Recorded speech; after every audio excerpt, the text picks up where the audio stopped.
ഇന്ന് രാവിലെ നീണ്ടര ഹാർബറിൽ ഉണ്ടായ ഒരു സംഭവമാണ്.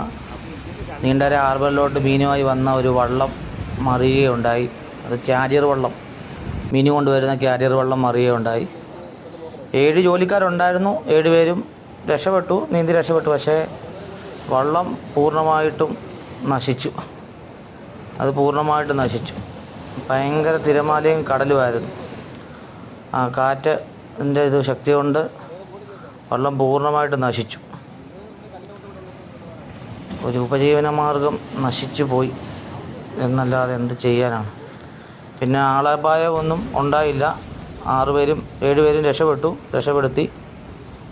വേറെ ഒന്നും സംഭവിച്ചില്ല. പക്ഷേ എന്നാലും ആ വള്ളം പൂർണ്ണമായിട്ടും നശിച്ചു. അതിശക്തമായ തിരമാലയാണ്. നല്ല തിരമാലയും കടൽ കൂടുതലുമാണ്. അതുകൊണ്ട് രാവിലെ തന്നെ കുറേ വള്ളങ്ങൾ പോയവരെല്ലാം തിരിച്ച് കയറി. അപ്പോൾ കാരിയർ വള്ളം തിരിച്ച് ഹാർബറിലോട്ട് വന്നതാണ്. പക്ഷേ അവിടെ വെച്ച് ശക്തമായ തിരമാലയിൽപ്പെട്ട് വള്ളം മറിയുകയുണ്ടായി. അങ്ങനെ ആ വള്ളം പൂർണ്ണമായിട്ട് നശിച്ചു. കാരിയർ വള്ളം പൂർണ്ണമായിട്ട് നശിച്ചു. ആളപായങ്ങളൊന്നുമില്ല, കുഴപ്പമില്ല. പക്ഷേ എന്നാലും നീണ്ടകരയിൽ ഇന്ന് രാവിലെ സംഭവിച്ച കാര്യമാണ്. ഇതാണ് ആ ഫുൾ കാരിയർ വള്ളം. പക്ഷേ ഇത് അവിടെ പിടിച്ച് കെട്ടിയിട്ടതായിരുന്നു. പക്ഷേ അത് തിരയടിച്ച് പൂർണ്ണമായിട്ടും അത് നശിച്ചു.